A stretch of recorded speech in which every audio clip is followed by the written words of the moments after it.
మా వీడియో నచ్చిందా? వెంటనే లైక్ అండ్ కామెంట్ చేయండి. ఇంకా మా Andhra Vilas movie news channel కు సబ్స్క్రైబ్ చేసి నూతన వీడియోల కోసం బెల్ ఐకాన్ ను క్లిక్ చేయండి.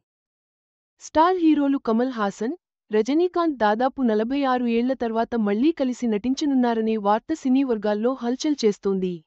ఈ క్రేజీ కాంబినేషన్పై రజనీకాంత్ కూతురు సౌందర్య, కమల్ కూతురు శృతి హాసన్ ఆసక్తికర వ్యాఖ్యలు చేశారు. వారి అభిప్రాయాలు ఇప్పుడు హాట్ టాపిక్ అయ్యాయి. స్టార్ హీరోలు కమల్ హాసన్, రజనీకాంత్ గతంలో పలు హిట్ చిత్రాల్లో కలిసి నటించారు. ఆ తరువాత ఇద్దరూ కావాలనే విడివిడిగా నటించడం మొదలెట్టారు. అలాంటిది దాదాపు 46 ఏళ్ల తర్వాత ఈ క్రేజీ కాంబినేషన్ రిపీట్ కానుందన్న వార్త సామాజిక మాధ్యమాల్లో హల్చల్ చేస్తున్న విషయానికి తెలిసిందే. ఈ విషయాన్ని కమల్ హాసన్, రజనీకాంత్ కూడా నిజమేనని ధృవీకరించారు.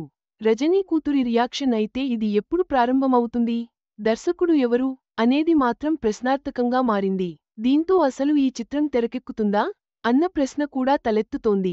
ఇలాంటి పరిస్థితుల్లో రజనీకాంత్ రెండవ కూతురు సౌందర్య,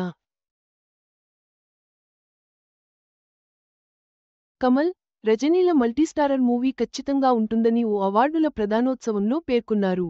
తన తండ్రి రజనీకాంత్, కమల్ హాసన్ కలిసి నటించే చిత్రాన్ని కమల్ హాసన్ తన రాజ్ కమల్ ఫిలిం ఇంటర్నేషనల్ పతాకంపై నిర్మిస్తారని ఆమె స్పష్టం చేశారు. శృతి హాసన్ ఏమందంటే, అదే వేడుకలో పాల్గొన్న హీరోయిన్ శృతి హాసన్ కూడా కమల్, రజనీ మరోసారి కలిసి నటిస్తే చూడాలన్న ఆశ తనకు ఉందన్నారు. దీంతో ఈ క్రేజీ కాంబోలో చిత్రం రావడం ఖాయం అనిపిస్తోంది.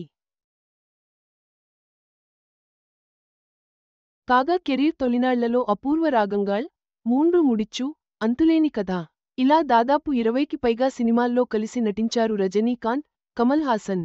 1979లో వచ్చిన అల్లావుద్దీను అద్భుత విళక్కం తర్వాత వీరు కలిసి నటించింది లేదు. చదవండి. పూజా హెగ్డేకు రూ. 5 కోట్ల. మొత్తంగా సౌందర్య, శృతి హాసన్ల ధృవీకరణతో కమల్, రజనీ మల్టీస్టారర్ మూవీపై అంచనాలు పెరిగాయి. ఈ లెజెండరీ కాంబినేషన్ తెరపై మరోసారి సందడి చేయనుందని అభిమానులు ఉత్సాహంగా ఎదురుచూస్తున్నారు. ఈ వీడియో మీకు నచ్చినట్లయితే లైక్ చేయండి. మీ స్నేహితులకు షేర్ చేయండి.